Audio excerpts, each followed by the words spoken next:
Lucas, je suis très contente aujourd'hui d'être à vos côtés. Merci pour les pouces. Pour vous parler de préparation mentale et en particulier vous partager différentes clés sur comment est-ce qu'on développe finalement un état d'esprit, un mindset de sportif ou de sportive de haut niveau, sachant que bien évidemment, l'objectif aussi, c'est que ça soit utile pour vous et en particulier pour atteindre vos objectifs. Donc sans plus attendre, je vais d'abord me présenter. Donc moi, je suis Camille Bus, je suis préparatrice mentale, coach et formatrice. Avant de vous parler rapidement de la préparation mentale, est-ce que vous pouvez me mettre dans le chat s'il y en a qui sont familiers ou alors pas du tout avec la préparation mentale, si vous voyez ce que c'est ou pas. Comme ça, je prends un peu la température.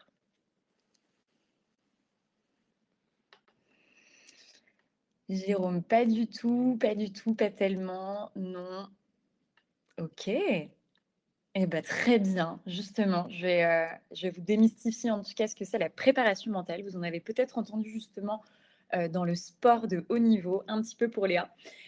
Donc, en gros, un sportif ou une sportive de haut niveau, il va avoir un coach sportif qui va l'accompagner sur la dimension physique et un ou une préparatrice mentale qui va l'accompagner sur la dimension mentale.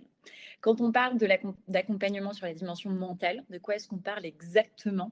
En gros, c'est comment est-ce qu'un sportif ou une sportive va mieux gérer le stress, mieux gérer la pression, développer sa confiance en soi, rester motivé sur la durée, comment est-ce qu'on rebondit après un échec, comment est-ce que justement on garde son mental bien concentré si on est dans une compétition et qu'on est en train de se faire dépasser par ses adversaires. Bref, c'est une dimension qui est extrêmement importante, surtout dans le monde de haute performance. Et donc, en fait, moi, j'utilise les techniques de préparation mentale à destination principalement de managers et dirigeants dans mes activités aujourd'hui. Alors, de façon très concrète, les objectifs en tout cas de l'atelier que j'anime ce midi avec vous, c'est d'une part de vous partager un petit peu quels sont les 5 grands leviers justement d'un état d'esprit de champion ou de championne. Qu'est-ce qui caractérise finalement l'état d'esprit d'un athlète ou d'un sportif de haut niveau. Et ensuite, mon objectif, c'est bien sûr de vous rendre tout ça concret. J'aime bien dire qu'on n'apprend pas à nager en lisant des bouquins de natation. Donc, l'objectif, c'est que justement, vous puissiez comprendre comment vous pouvez muscler vous aussi votre état d'esprit au quotidien. Donc, je vous partagerai 3 clés concrètes pour développer votre mindset au service de vos objectifs, que ce soit des objectifs professionnels ou personnels. Mettez-moi dans le chat si ça vous convient comme menu, comme programme, et on passera tout de suite. Super, merci. Elle est très bien fichue cette plateforme. Génial, merci pour vos interactions, Lucas, Manon, Delphine, trop bien. Ok, eh bien, écoutez, je vous propose de passer à la toute première partie où je vais vous dévoiler donc, les 5 grands leviers, les 5 grandes caractéristiques d'un état d'esprit de champion ou championne.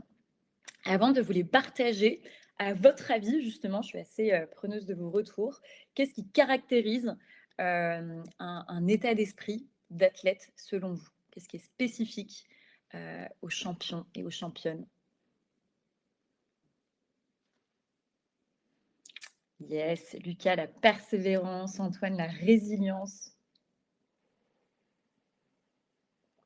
se relever après les échecs carrément dans la dimension de résilience, lâcher prise pour Manon, toute la dimension autour de la performance pour Delphine. Vous êtes pas mal. La détermination, ne pas avoir peur de l'échec. La préparation, ouais. Justement, préparation mentale, il y a la préparation physique, technique, mais aussi mentale et émotionnelle. Capacité à se voir réussir, carrément. Donc, on en parle, toute cette dimension un peu de visualisation. Apprendre à se dépasser, savoir rebondir, trop bien. Ok, trop bien. Je continue de lire vos retours, mais en tout cas, vous êtes tout à fait sur la bonne voie. C'est tout ce que vous avez partagé tout à fait est tout à fait juste. Je vois Lucas qui est en train d'en taper un dernier. Est-ce qu'il va deviner l'un des 5 leviers? En tout cas, donc mon objectif, c'est de vous partager, de vous résumer, ces 5 grands leviers. L'ambition, ouais, bah, c'est parfait, ça va être en lien avec, le levier numéro 1. L'une des grandes particularités, en effet, des sportifs et des sportifs de haut niveau, c'est cette capacité à avoir une vision, et à déterminer des objectifs, qui sont extrêmement, précis. Quand je parle de vision, il y a une phrase, de Sénèque, que j'aime bien partager qui est que, «Il n'y a pas de vent favorable à celui qui ne sait où il va». Et donc en fait, c'est extrêmement important qu'on soit sportif de haut niveau, qu'on soit, entrepreneur, qu'on soit, salarié, qu'on soit, voilà, quel que soit en fait finalement notre statut, le fait de, savoir où est-ce qu'on veut aller, même si c'est à 1 an, à 2 ans, à 5 ans, même si on n'est pas obligé de tout connaître, mais en tout cas de se fixer un cap, c'est vraiment ce qui nous permet d'avoir, bah, toute notre énergie et toutes nos actions en direction de cet objectif. Versus quelqu'un qui finalement, s'il n'a pas de vision, s'il n'a pas, d'ambition, on pourrait aussi le résumer comme ça, et bien finalement, ne naviguera un petit peu à vue. Et vous verrez qu'à chaque fois, pour chaque levier, j'aime bien vous partager, des exemples de personnalités, de champions ou de championnes qui illustrent bien, ce levier-là. J'ai cru comprendre que chez Extia, vous étiez particulièrement branché, tennis. Donc j'étais heureuse de vous partager l'exemple forcément de Djoko qui, est très connu en fait pour avoir cette capacité de visionnaire. Djokovic, pour l'anecdote, dès ses 7-8 ans, il annonçait déjà qu'il voulait être numéro 1 mondial. Et c'est vrai que c'est quelqu'un qui est réputé pour annoncer ses objectifs, notamment à la presse, et qu'ensuite, en plus, il soit réalisé quelques années après. Donc c'est vraiment quelqu'un qui, au-delà de les annoncer, va les formuler. Djokovic, c'est un sportif qui fait beaucoup de préparation mentale, qui fait beaucoup de visualisation, et qui d'ailleurs récemment voilà, a dit qu'il voulait encore remporter un grand chelem. Et c'est vraiment cette vision, cette capacité à se projeter et à définir des objectifs ambitieux qui font que, en partie, Djokovic est un grand champion. Contrairement d'ailleurs enfin contrairement, là où par exemple Nadal a une approche un petit peu plus, de l'effort constant, très sur, voilà la répétition, l'effort constant, là où Djoko a un petit peu plus une dimension, visionnaire. Et Lucas qui dit: «Ne pas se contenter de notre résultat, chercher plus haut». Exactement, être dans cette, connaître son cap en fait, ne pas être toujours focalisé sur, le résultat comme ça a été, partagé. Alors, le deuxième levier, je crois que vous ne l'aviez pas forcément, partagé, mais c'est une clé mindset qui est extrêmement importante, en particulier dans le monde du sport. Mais à nouveau, là je vous parle du monde du sport, l'objectif c'est bien que vous puissiez faire des parallèles avec vous et votre quotidien. C'est cette dimension d'adaptabilité. C'est Darwin notamment qui disait que, l'espèce, qui, survit, qui survivrait, ce n'est pas l'espèce la plus forte ou la plus intelligente, c'est vraiment l'espèce qui est dans cette capacité à s'adapter au mieux au changement. Et c'est vraiment quelque chose qu'on observe, qu'on soit une entreprise avec, l'ère, de l'IA aujourd'hui, qu'on soit un sportif ou une sportive de haut niveau, quand on voit, voilà, l'environnement qui bouge, les nouvelles générations, d'athlètes et cetera. Et donc l'adaptabilité, donc cette capacité à ne pas rester dans une rigidité, à évoluer en fonction de son environnement qui est en mouvement, c'est vraiment, l'un des grands, grands leviers qui permet à des champions et à des championnes de tenir notamment sur la durée.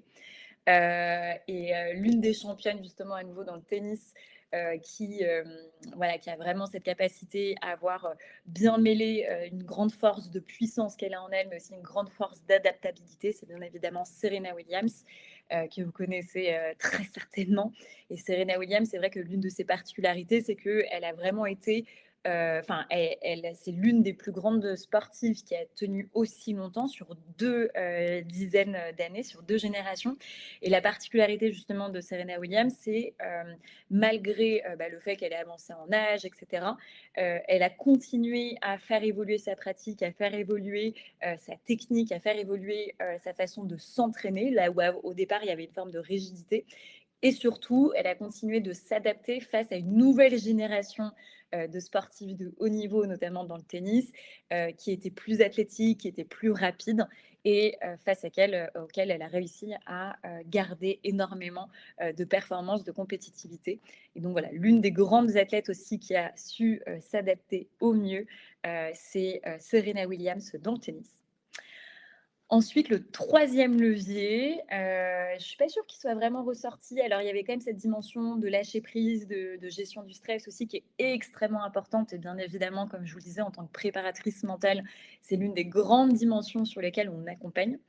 Et donc, on pourrait un peu le résumer aussi de ce côté-là, mais en tout cas, toute la dimension autour de la confiance en soi. Alors, loin de moi l'idée de dire que pour avoir un bon mindset, pour être un champion, une championne, il faut avoir 100% confiance en soi. C'est absolument pas le cas. La confiance en soi, c'est quelque chose qui se nourrit toute sa vie, qui se fait chahuter. Et dès qu'en fait, on passe de nouveaux paliers de performance et donc des nouveaux challenges de confiance en soi qui viennent voilà, nous tourmenter. Donc, mais simplement de prendre conscience que des champions qui ont travaillé et qui sont fait accompagner sur leur confiance en eux. L'exemple que je vous ai partagé, c'est notre Teddy Riner qui, lors des derniers JO 2024 à Paris, a ramené encore 2 médailles d'or à la maison. Teddy Riner, pour le coup, ça a été l'un des premiers sportifs en France à vraiment aborder plus les sujets, on va dire, de santé mentale ou en tout cas de mental de manière générale. Donc, en tout cas, pour terminer sur Teddy, c'est vraiment l'un des athlètes qui a le plus mis en avant le fait qu'il travaillait sur son mental, sur sa dimension psychologique. Et Teddy Riner, dans une interview, disait justement qu'il était souvent face à des concurrents qui étaient plus forts et plus grands que lui et que ce qui faisait la différence, c'était justement son mental. Ensuite, le quatrième levier, c'est bien évidemment, vous l'avez partagé, donc bravo pour toutes celles et ceux qui l'ont mis en avant dans le chat tout à l'heure. C'est bien évidemment la résilience. J'adore. Merci pour vos pouces parce que c'est cool quand on est à distance d'avoir du soutien et de l'animation. En effet, la résilience, donc c'est cette capacité à rebondir après des échecs, cette capacité à rebondir après des situations difficiles, cette capacité voilà, après voilà, quelque chose de très complexe à rebondir et à revenir encore plus fort. Et c'est vrai que c'est une grande particularité des champions et des championnes. Alors bien évidemment, la résilience, c'est quelque chose qui se développe au fur et à mesure des épreuves difficiles qu'on rencontre. On a moins ce trait de caractère dès qu'on arrive sur Terre. Mais pour autant, c'est vrai que c'est aussi un mindset, en fait, la résilience. C'est aussi cette capacité à se relever peut-être plus vite que les autres, à voir les opportunités qu'il y a dans les moments difficiles, même si je sais que c'est pas simple dit comme ça, mais ça a toute sa valeur. Et vous le verrez encore plus avec les clés concrètes que je vais vous partager tout à l'heure. Il y a un beau modèle de résilience, moi que j'apprécie particulièrement, c'est la gymnaste Simone Biles, si ça vous replonge dans les JO parisiens, qui avait ramené quand même voilà, 3 médailles d'or et une médaille d'argent. Bonjour Mathéo, bienvenue. Et Simone Biles, il faut quand même se rappeler que lors des JO à Pékin en 2021, elle avait voilà, été complètement effondrée. Elle avait arrêté en plein milieu les JO parce que voilà, elle souffrait de dépression à l'époque, en tout cas de problèmes sévères de santé mentale. Et donc voilà, il y a plein de gens qui disaient bon bah de toute façon elle est fichue et en fait elle est revenue encore plus forte avec un mental de folie pour les JO 2024. Et donc c'est vrai que voilà, c'est aussi un beau modèle de résilience parce qu'elle est extrêmement impressionnante, Simone Biles. Il y a eu un reportage sur Netflix d'ailleurs, je ne sais pas sur elle. Et c'est un beau modèle aussi vis-à-vis de personnes qui peuvent être extrêmement difficiles dans un milieu avec beaucoup de concurrence et de pression. Et enfin, le cinquième et dernier levier, c'est vrai que celui-ci, il est toujours important et j'aime bien aussi vous le partager dans le cadre de ce type d'atelier-là pour que vous fassiez le lien aussi avec vous. C'est aussi de se rappeler que les champions et les championnes qui sont les plus résistants, qui arrivent le plus à avoir des résultats vraiment sur la durée, qui arrivent à faire des performances incroyables là où on ne les attendait pas, c'est aussi les champions et les championnes qui ont réussi à remettre la dimension de plaisir et de passion dans le jeu. C'est vrai que tout à l'heure, c'est Lucas qui partageait le fait de aussi pas que se contenter du résultat et cetera, mais en fait, c'est aussi les personnes qui, savourent autant le process que le résultat. Un exemple super, sur ce levier-là, c'est, notre Léon Marchand, national, qui pour rappel est quand même revenu, 4 médailles d'or à la maison, il y a 2 ans. Et Léon Marchand, ce qu'il faut avoir en tête, c'est qu'il est accompagné par un préparateur mental français qui s'appelle Thomas Samut, qui est génial si vous voulez aller voir ses vidéos sur YouTube ou ses interviews. Et l'un des plus gros travaux qu'il a fait avec Léon et qui lui a permis vraiment d'être aussi performant dans le bassin il y a 2 ans, ça a été de remettre le plaisir au service de la performance et non pas la performance au service du plaisir. Dans le sens où il y a beaucoup de sportifs et de sportives qui vont vivre des dépressions post-JO parce que, ben, en fait, et toute leur vie, ils vont se dire je serai heureux quand j'aurai telle médaille, alors qu'en fait, ils se rendent compte que quand ils ont telle médaille ou qu'ils ont tel titre olympique, ouais, je te le mets dans le chat, Jérôme, et ben finalement, il n'est pas plus, Thomas, ça mute, hop, il n'est pas plus heureux. Et donc, en fait, le fait vraiment voilà, de remettre cette dimension de plaisir et pas toujours reporter notre idée du plaisir sur l'île de à plus tard ou quand j'aurai ça, et bien en fait, ça change tout dans la gestion aussi du stress, la gestion de la pression. Ça a un impact sur énormément de choses, sur sa façon de vivre des jeux. Donc voilà, en tout cas, il est bien en tête que vous aussi, Léon Marchand avait failli arrêter. Alors pour le coup, Léon Marchand, il avait aussi mis un certain nombre de choses en place qui lui ont permis de se mettre dans un cadre justement pour pas être trop influencé par l'extérieur. Je pourrais y revenir, mais je vais avancer un petit peu sur la présentation. Mais en tout cas, voilà, ayez bien en tête que tous ces leviers-là, c'est vraiment des caractéristiques spécifiques aux champions et aux championnes. Et demandez-vous comment est-ce que vous pouvez potentiellement les activer dans votre vie. Maintenant, de manière très concrète, justement, je vais vous proposer de vous partager 3 clés qui viennent justement de la préparation mentale pour que vous puissiez vous aussi développer votre état d'esprit, développer cette conscience qu'ont les sportifs d'eux-mêmes pour avoir de bons résultats, pour être dans de bonnes performances. Et donc, je vous ai sélectionné 3 concepts, 3 clés, 3 techniques que j'aime particulièrement et qui peuvent peut-être voilà, vous accompagner dans votre quotidien. Et à nouveau, n'hésitez pas à poser vos questions dans le chat s'il y a des choses qui ont besoin d'être clarifiées.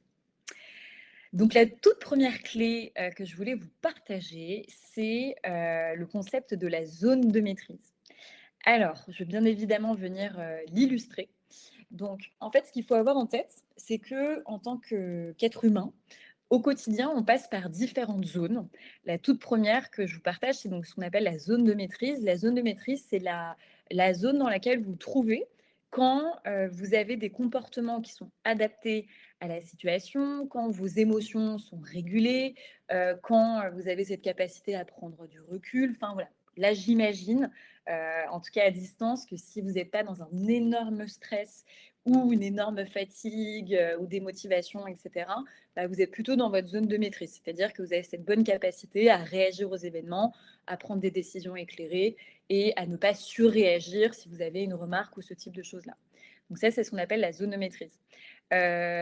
Juste au-dessus, vous avez ce qu'on appelle la zone critique haute. La zone critique haute, c'est quand vous commencez à ressentir de la frustration, de la colère, quand vous commencez à ressentir de la pression, quand vous commencez à vos muscles justement à se crisper, à être vraiment dans cette, en fait, vous sortez de votre zone de maîtrise et en fait, voilà, il y a plus de stress, il y a plus d'énergie, peut-être que vous allez réagir plus vite, vous allez manquer de tact, vous allez être peut-être beaucoup plus rapide, vous allez avoir des difficultés voilà, à vraiment avoir des comportements adaptés à une situation. Donc ça, c'est ce qu'on appelle la zone critique haute. Et pour information, il y a aussi la zone critique basse, qui est lorsque, par exemple, vous commencez à être fatigué, résigné, démotivé, peut-être même dans une forme d'apathie, vous avez envie d'abandonner, vous dites, voilà, de toute façon, je peux rien faire, etc. Et je vais faire le lien entre sportif et vous. Et à nouveau, c'est ce qu'on appelle la vie. C'est tout à fait normal de passer d'une zone à une autre, dans sa journée. Voilà, il y a des moments où on ressent un peu plus de tension et on va passer en zone critique haute et il y a des moments où vraiment ça va être plus compliqué pour nous, on va être plus, voilà, avoir le sentiment un peu d'avoir le poids du monde sur ses épaules et donc ça va être plus compliqué. Pour autant, ce qui est très, très, très important, quand on est sportif ou sportif de haut niveau, c'est de développer une hyper conscience et une hyper vigilance des moments où on passe dans une autre zone à une autre. Par exemple, je suis, Djokovic, rien que ça, et je suis, en plein match et mon objectif en tant que sportif pour rester le plus performant possible et le plus concentré avec le bon dosage de technicité et de régulation émotionnelle, c'est de rester au maximum dans ma zone de maîtrise. Et pour cela, c'est vraiment important en fait de prendre conscience les moments où par exemple je commence à ressentir de la frustration, de la colère, etc. Et à nouveau, ça fait aussi partie du jeu, mais de bien faire la différence entre voilà, j'ai un coup de pression et je commence à ne plus avoir des comportements adaptés. Je sais pas, je commence à jeter ma raquette, je commence à m'énerver contre l'adversaire parce que dans ces situations-là, bah, ce n'est pas les moments où je vais rester performant. Donc, un sportif, l'objectif, c'est être très attentif des signaux, des alertes qui m'indiquent que je commence à sortir de ma zone, que ça soit ma zone critique haute ou ma zone critique basse. Ça peut être bah, découragement, je sens que je perds, je sens que mon mental me tire vers le bas, je sens que je ne vais jamais y arriver, je sens que j'ai une démotivation, je sens que j'ai plus envie, etc. Et pour identifier, bah, voilà, quand je passe dans ces zones-là, qu'est-ce que je fais rapidement pour revenir dans ma zone de maîtrise. Donc, je vous donne des exemples très concrets, puisque en fait, c'est aussi des choses qu'on peut identifier dans notre vie au quotidien. Typiquement, je sens que je passe en zone critique haute, donc je sens que là, j'ai un coup de stress, un coup de pression, de la colère qui monte.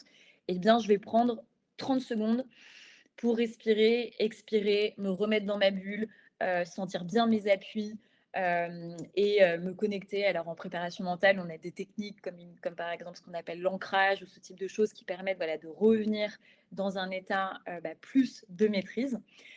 Ou à l'inverse, typiquement, si je sens que je commence à être fatiguée, démotivée, que je sens que voilà, j'ai du mal à me remettre dedans, que je manque d'énergie, c'est des choses toutes bêtes, mais je peux, par exemple, faire des squats, je peux me mettre une musique spécifique à la pause pour refaire monter l'énergie, etc., et pour rebasculer dans ma zone de maîtrise. Donc ça, c'est essentiel, finalement, quand on est sportif ou sportif de haut niveau, de pouvoir bien être vigilant par rapport à ces alertes-là pour rester au maximum dans cette zone au quotidien.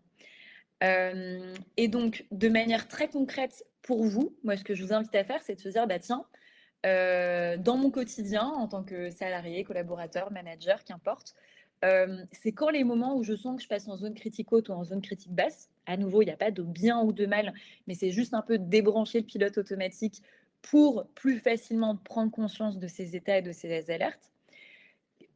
Étape numéro 2, réajuster, donc un peu avec les exemples que je vous ai partagés. Et aussi un point qui est très important, à nouveau, n'hésitez vraiment pas si vous avez besoin de précision, ne pas hésiter à élargir régulièrement sa zone de maîtrise. Donc en fait, si vous voyez ma caméra, ce qu'il faut avoir en tête, c'est que, par exemple, quand vous êtes en vacances, votre zone de maîtrise, elle est très large.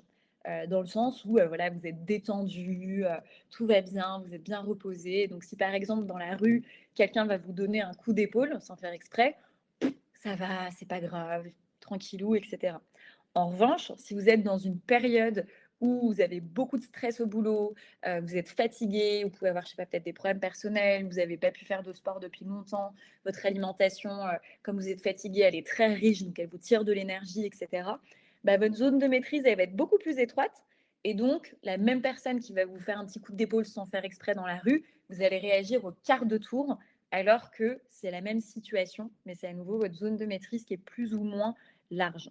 Donc, pour élargir régulièrement votre zone de maîtrise, ma recommandation, c'est vraiment de vous dire, OK, c'est quoi au quotidien les choses qui font que, à l'évidence, si je ne les fais pas, j'ai une moins bonne tolérance au stress, à la pression, etc. Moi, je sais que par exemple, dans mon cadre, mais non négociable, il y a notamment le fait voilà, de faire ma séance de yoga, d'aller prendre l'air tous les jours, idéalement d'aller en nature le week-end. Enfin, voilà, ça fait partie des choses qui font que ma zone de maîtrise, je continue de l'élargir régulièrement. Et je vous partage un dernier point avant de vous partager la deuxième clé, puisque forcément le temps passe, et je regarderai ta question, Eva, juste après. Mais aussi, ce qui est intéressant à avoir en tête, c'est que la préparation mentale, on utilise aussi beaucoup ça dans le monde de la défense, et beaucoup de militaires qui utilisent la préparation mentale. Et en fait, ce qui est très intéressant, c'est que ce concept-là, pour eux, ils l'utilisent aussi, ils l'appellent juste un peu différemment. Ils appellent ça le check. Donc, en gros, je prends conscience en mission où est-ce que je me situe dans ma zone de maîtrise. Et ils appellent ça le check régule. Et donc, la régule, donc en fonction de là où je suis, comment est-ce que je peux me remettre sur la bonne zone. Exactement, exactement. Tu peux, Eva, donc, est-ce que tu pourrais me réexpliquer la zone critique basse? C'est lorsqu'on a moins d'énergie, on se sent plus triste. C'est exactement ça. La zone critique haute, c'est quand l'énergie, elle monte, mais l'énergie un peu de la pression, la crispation. La zone critique basse, c'est l'énergie qui descend, démotivation, tristesse, apathie, sentiment de ne pas y arriver, découragement. Donc, tu vois, c'est vraiment deux énergies qui sont très différentes. Merci pour ta question. OK. Allez, je vous propose de passer à la deuxième clé. Maintenant que vous avez compris, je l'espère en tout cas, le concept de la zone de maîtrise et qu'est-ce que vous pouvez faire concrètement dans votre quotidien pour réguler tout cela au mieux. Bien évidemment, donc je vous parle de mindset, d'état d'esprit, mais ce qu'il faut avoir en tête, c'est que en tant qu'être humain, c'est pas toujours simple de travailler son état d'esprit, ou en tout cas, voilà, on ne se sent peut-être pas toutes et tous égaux. Et d'ailleurs, c'est la réalité, dans le sens où, en fonction de votre éducation, en fonction de vos figures d'autorité, de vos expériences de vie, si entre vos 0 et 7 ans, vous avez eu une éducation des parents qui ont été très encourageants, ou qui, à l'inverse, vous ont beaucoup tiré vers le bas, ou si voilà, vous avez eu pas mal d'expériences et un environnement autour de vous qui vous a plutôt dit la vie c'est dur, ou ce type de choses-là. Bien évidemment, en termes d'état d'esprit, il y a des personnes qui vont, en fonction de leurs expériences et à nouveau de tous ces éléments-là, vont peut-être voir la vie avec plus d'optimisme que là où d'autres seront un peu plus pessimistes. Ça, j'y reviendrai. Dans la clé numéro 3, on peut le travailler de manière très concrète. Il y a ce qu'on appelle la neuroplasticité. Donc, c'est vraiment cette capacité à remodeler le cerveau. Donc, le cerveau, c'est un muscle. Donc, en fait, à partir du moment où on l'entraîne, et en fait, tout simplement, ça va créer de nouvelles autoroutes neuronales qui permettent de développer de nouvelles habiletés mentales. Donc, de manière très simple, c'est possible avec de l'exercice et de l'entraînement de voir le verre à moitié plein si jusqu'ici vous avez plutôt le sentiment de le voir plutôt à moitié vide. Donc ça, j'y reviendrai dans la clé numéro 3. Pour autant, en dehors de nos expériences, etc., je voulais vous partager quelques éléments sur le biais de négativité, qui est un biais dont on hérite à la naissance. Est-ce que vous pouvez me partager dans le chat si c'est un concept que vous connaissez ou pas du tout? Comme ça, j'en profite pour boire une petite gorgée.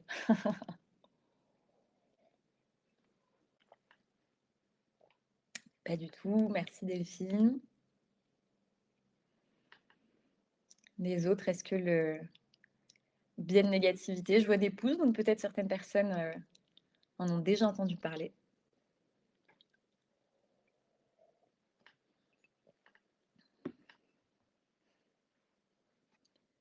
J'attends juste un petit retour et après, j'irai dans ma...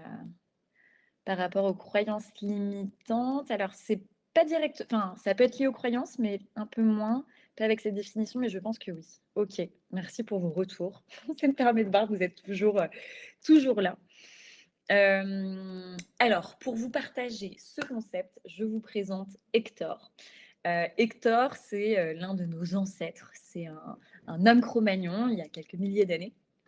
Et Hector, ce qu'il faut avoir en tête, c'est que finalement, pour survivre, il a dû développer une hypervigilance au moindre danger, à la moindre menace. Puisque à l'époque, pour Hector, c'était un environnement qui était très dangereux, dans lequel il pouvait se faire dévorer tout cru à chaque coin de grotte.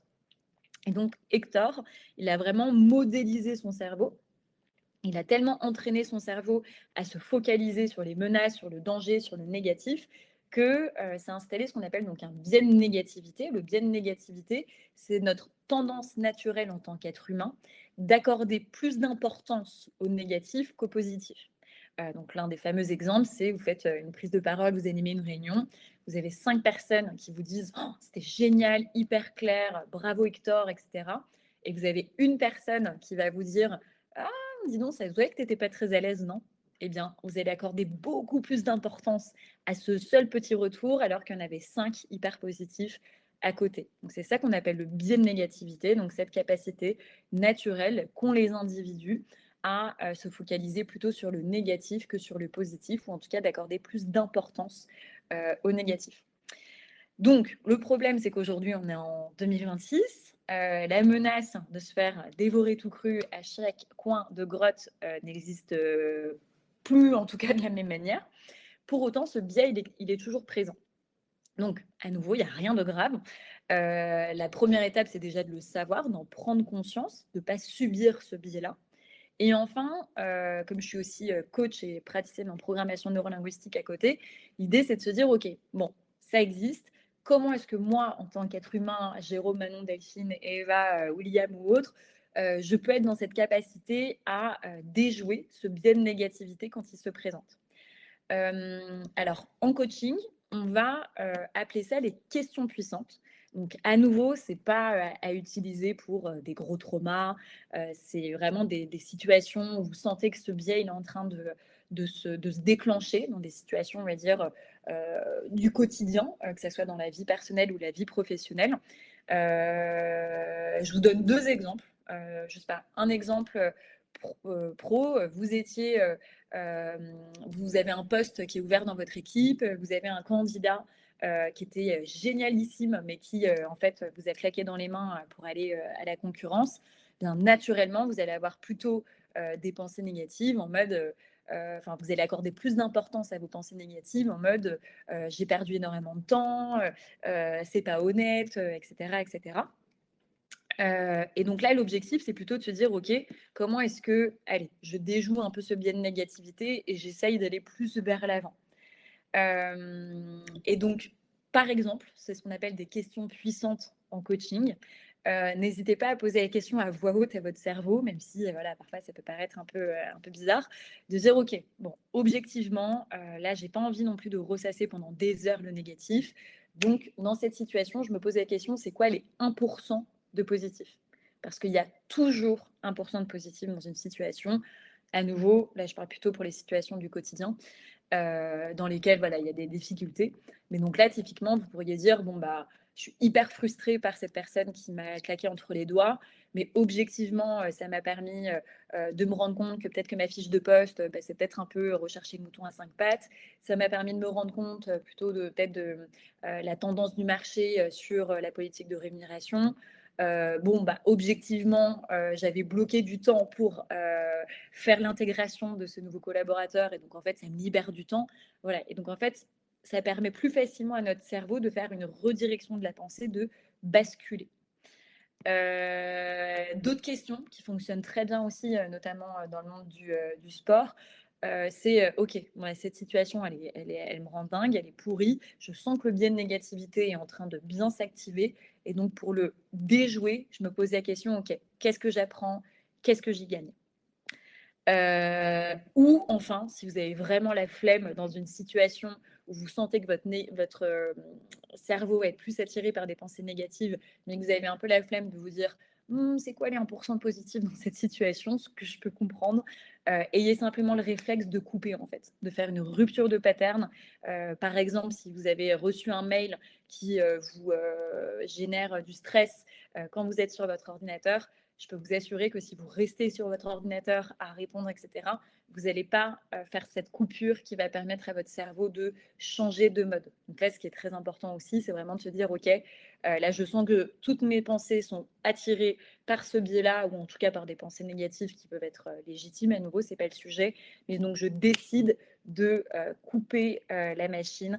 Je décide donc, par exemple, voilà, de me lever, de m'étirer, d'aller faire 3 minutes un tour de quartier, d'aller me préparer une boisson chaude, d'aller échanger avec un collègue, une collègue. Enfin, voilà, en tout cas, d'être dans cette capacité à ne pas rester dans ce mode-là. Sinon, votre cerveau ne va pas forcément vous aider à changer de mode. Ok, j'ai l'impression que c'est clair. En tout cas, je me permets d'arriver ensuite à la dernière clé. Et si j'essayais de résumer de manière très concrète, très pragmatique pour vous, les 3 étapes finalement de déjouer au quotidien plus facilement le biais de négativité, à nouveau, c'est simplement d'en prendre conscience, parce que sinon on est en mode pilote automatique et on ne se rend pas forcément compte de tous ces éléments-là. Deuxième question, c'est de ne pas hésiter à s'entraîner, enfin, à utiliser des questions puissantes, comme je vous l'ai partagé tout à l'heure, et surtout de vous entraîner. Au début, c'est inconfortable parce que le cerveau, il va résister. Ça fait peut-être des années qu'il fonctionne sur tel mode, mais je peux vous assurer que comme n'importe quel sport, n'importe quel muscle, n'importe quelle compétence, quand on s'entraîne, ça devient de plus en plus facile. Et ce qui est génial, c'est qu'après, ça devient un automatisme. Et en fait, ça, vous n'avez même plus besoin de penser à ces questions-là pour qu'elles viennent naturellement. Donc ça, c'est vraiment aussi une énorme force de notre cerveau. C'est que voilà, ça demande de l'effort, ça demande de la répétition, ça demande de l'entraînement. Mais une fois que c'est intégré, ça devient un nouveau réflexe, une nouvelle habileté mentale. Et ça, c'est vraiment génial.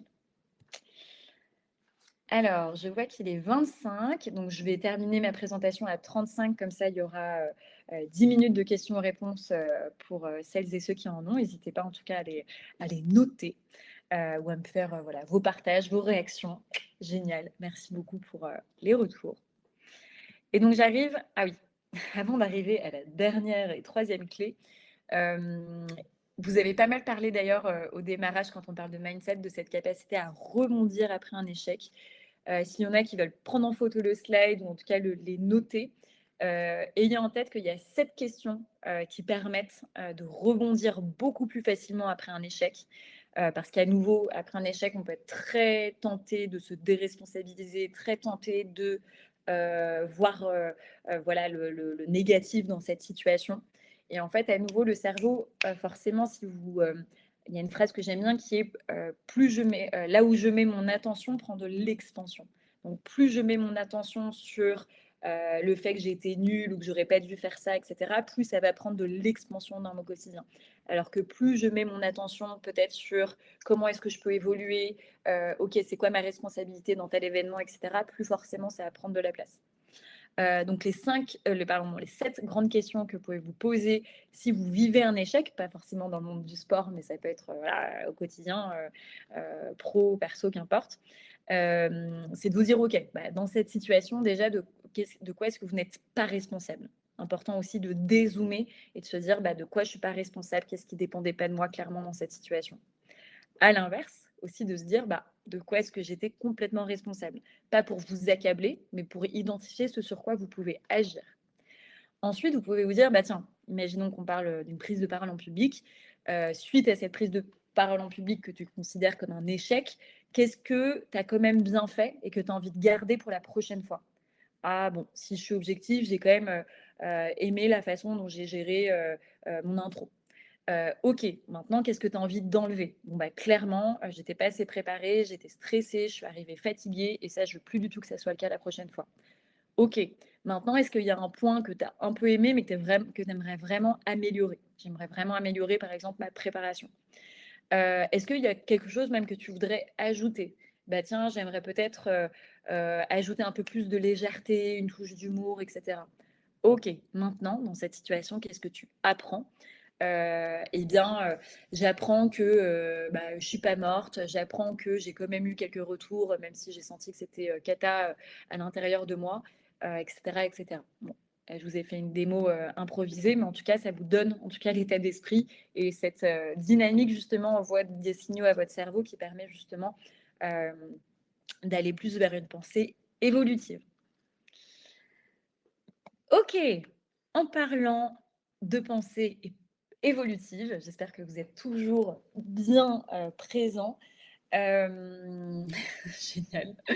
Je voulais vous partager donc notre dernière clé, de ce live, qui est de justement muscler votre état d'esprit avec le concept de Carol Dweck. Je ne sais pas si vous la connaissez.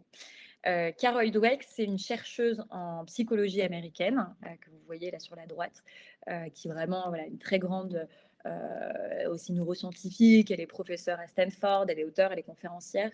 Et elle a d'ailleurs écrit un bouquin assez connu sur les concepts de fixed mindset et de growth mindset. Donc, état d'esprit fixe et état d'esprit de croissance. En gros, à nouveau, de manière très concrète, là, j'espère en tout cas vous donner des déclics par rapport à votre façon de voir le monde et vos réflexes au quotidien. En gros, Carol Dweck, elle a modélisé ce qui faisait la différence entre les personnes qui arrivaient à atteindre leurs objectifs dans la vie, à aller de l'avant, versus les personnes qui avaient plutôt tendance à stagner. Et ce qu'elle a identifié de manière très probante, donc c'est vraiment, c'est une chercheuse, donc elle a fait des études très sérieuses sur le sujet. Et en fait, elle a remarqué que les personnes qui réussissaient dans la vie, c'était des personnes qui avaient tendance à avoir des croyances différentes sur différents items là que je vais vous présenter par rapport aux personnes qui stagnaient. Je vais vous donner des exemples très très concrets. Mais donc, en gros, ce qui est ressorti dans son étude, c'est les croyances par rapport à la fois au potentiel humain, j'y reviendrai, les croyances par rapport à l'effort et à la difficulté, les croyances par rapport aux défis et aux obstacles dans la vie, nos croyances par rapport aux erreurs et aux échecs, en tout cas notre relation à cette thématique-là, notre relation à nouveau au feedback et à la critique, et enfin nos croyances, ou en tout cas notre relation à la vision de l'avenir. À nouveau, de manière très concrète, donc elle a identifié que les personnes qui étaient plutôt donc, en fixed mindset, donc c'était les personnes qui avaient tendance à stagner, les personnes en growth mindset à atteindre leurs objectifs. Et en fait, ces deux typologies-là de personnes, ils appréhendent pas du tout de la même manière ces six grandes thématiques, ces six grandes sujets, en particulier la façon dont ils percevaient et la manière dont ça venait nourrir leurs croyances au quotidien. De manière très concrète, et à nouveau, ce que je vous invite à faire, c'est pas de vous jeter la pierre ou quoi que ce soit, mais simplement de vous dire, bah tiens, vis-à-vis de cette catégorie, est-ce que j'ai plutôt tendance à être en fixed mindset ou est-ce que j'ai plutôt tendance à être en growth mindset? Simplement de prendre conscience déjà de son positionnement. Donc par exemple, quand je suis en fixed mindset vis-à-vis du potentiel humain, je vais plutôt nourrir la croyance que bah tiens, non mais j'ai jamais été bon, je serai pas assez bon pour postuler à ce nouveau job, puis de toute façon je sais vraiment pas comment faire, etc. Là où quelqu'un plutôt en growth mindset va plutôt réfléchir de la sorte en se disant non mais je sais que c'est pas un domaine que je connais, mais je sais aussi que si j'apprends, que je suis curieuse, je peux développer mon potentiel, je peux développer cette nouvelle compétence. Donc là, on parle vraiment mindset, façon de croire, pensée limitante ou pensée dynamisante. Pareil, les personnes qui vont avoir tendance à stagner, c'est plutôt des personnes qui vont se dire non, mais de toute façon, j'ai déjà essayé, ça marche pas, et puis de toute façon, et si j'essaye et que ça ne changera rien. Là où les personnes qui ont tendance justement à atteindre leurs objectifs, c'est plutôt des personnes qui savent que l'effort est essentiel et que voilà, ça fait partie du jeu d'une certaine manière. Pareil pour les défis et les obstacles.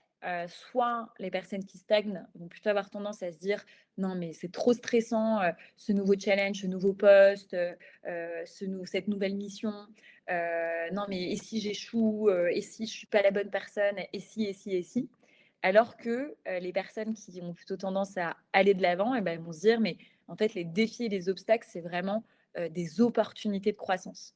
Et c'est marrant parce que moi, du coup, qui ai beaucoup, beaucoup appris à muscler mon état d'esprit, un truc assez étrange maintenant, c'est que quelqu'un me partage, je sais pas, une difficulté dans le cadre d'un coaching ou que j'ai jamais accompagné ou une nouvelle conférence ou enfin voilà, j'ai un nouveau challenge.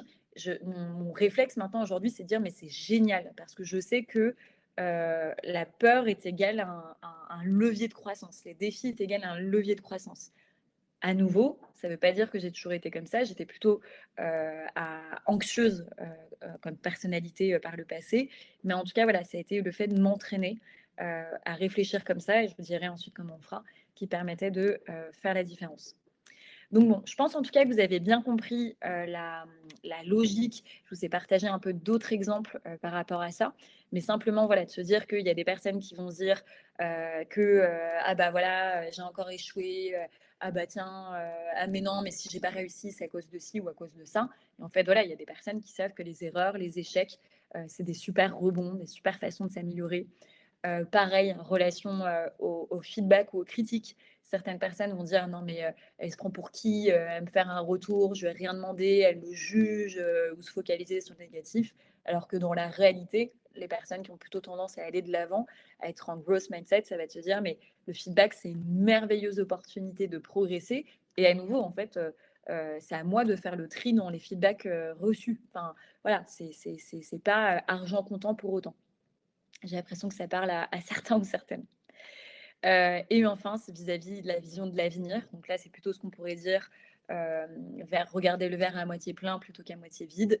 Il y a des personnes qui vont être vraiment à dire: «C'est toujours les mêmes qui s'en sortent, c'est pas pour moi, j'ai pas fait, d'assez grandes études», et cetera et cetera. Et d'autres personnes qui vont plutôt se dire: «Mais waouh, la vie, elle offre tellement d'opportunités, il faut y aller», et cetera. Donc, à nouveau, je dis pas que c'est facile de basculer, d'un fixed mindset à un growth mindset, parce qu'il y a des choses qui peuvent être très, très, très, très ancrées, liées à nos expériences de vie, liées à notre éducation, liées à nos figures d'autorité. Pour autant, comme je vous le disais, le cerveau, c'est vraiment un muscle, heu, avec Carol Dweck, à côté. Et donc à nouveau, quand on parle, que le cerveau, c'est un muscle, c'est vraiment de se dire que c'est pas une fatalité si vous voyez le verre plutôt à moitié vide plutôt qu'à moitié plein aujourd'hui. Les grandes, étapes pour réussir à le faire, c'est déjà un en prendre conscience, débrancher le pilote automatique, sinon en fait on s'interroge jamais sur notre manière de fonctionner. 2, de ne pas hésiter à vous questionner. OK, là, la croyance, la pensée que j'ai actuellement, est-ce qu'elle m'est utile? Est-ce qu'elle sert, mes objectifs? Est-ce qu'elle sert mon bien-être? Donc déjà vous questionner et ensuite vous entraîner, vous dire: «OK, bah, tiens, dans cette situation, comment est-ce que je peux voir 1 de positif? Ah bah, tiens, dans cette situation, si je fais un pas de côté, est-ce que c'est vraiment la réalité?» Et après, bien évidemment, pour vous entraîner, bah, vous avez aussi des coachs, parfois même des thérapeutes et cetera, qui peuvent vous aider à déconstruire peut-être certaines, croyances, voire même bien sûr des préparateurs mentaux qui peuvent vous servir d'accélérateur. Mais en tout cas, voilà, c'est tout à fait possible. Je vous partage un dernier exercice avant de conclure et n'hésitez pas à partager, vos questions dans le chat, ça sera, l'occasion. Hem, mais par exemple, un exercice qui fonctionne très bien pour les personnes qui manquent de confiance en eux, c'est de vous demander tous les soirs: «OK, de quoi est-ce que je suis fière aujourd'hui?» Et ça peut être, enfin, même des toutes petites choses. Et qu'est-ce que je remercie? Et aussi simple que ça puisse paraître, si vous posez ces 2 questions-là tous les soirs pendant 2 semaines, 3 semaines, vous serez surpris de voir à quel point vous verrez plus facilement le positif dans votre vie en vous ayant été entraîné sur ces 2 questions-là. De quoi est-ce que je suis fière et qu'est-ce que je remercie, dans la vie? Voilà pour les 3 grandes clés pratico-pratiques que je voulais, vous partager. Donc à nouveau, moi, mon objectif, ce midi, c'était, d'une part, de vous donner, de vous partager et d'échanger avec vous sur les 5 grands leviers qui caractérisent l'état d'esprit des grands champions et championnes, de ce monde. Ouais, c'est ça. De quoi est-ce que je suis fière et qu'est-ce que je remercie? En fait, la gratitude, ça vient augmenter un sentiment de confiance en soi, confiance en l'avenir. Bah, je remercie, en fait, tout simplement la vie, d'avoir, un toit, sur la tête. Je remercie, tel collègue qui m'a fait un super, retour tout à l'heure. En fait, ça nous entraîne à mettre notre, focus sur les choses positives plutôt que de toujours se focaliser sur ce qu'on n'a pas et ce qu'on aimerait avoir. Et voilà, et je vous ai partagé aussi ces 3 grandes clés, donc le concept de zone de maîtrise, le concept de biais de négativité et des questions puissantes pour le déjouer, et enfin de prendre conscience que voilà, il y a des études, assez appuyées, si vous voulez creuser encore le sujet, sur, bah, voilà, l'état d'esprit, fixe ou l'état d'esprit de croissance.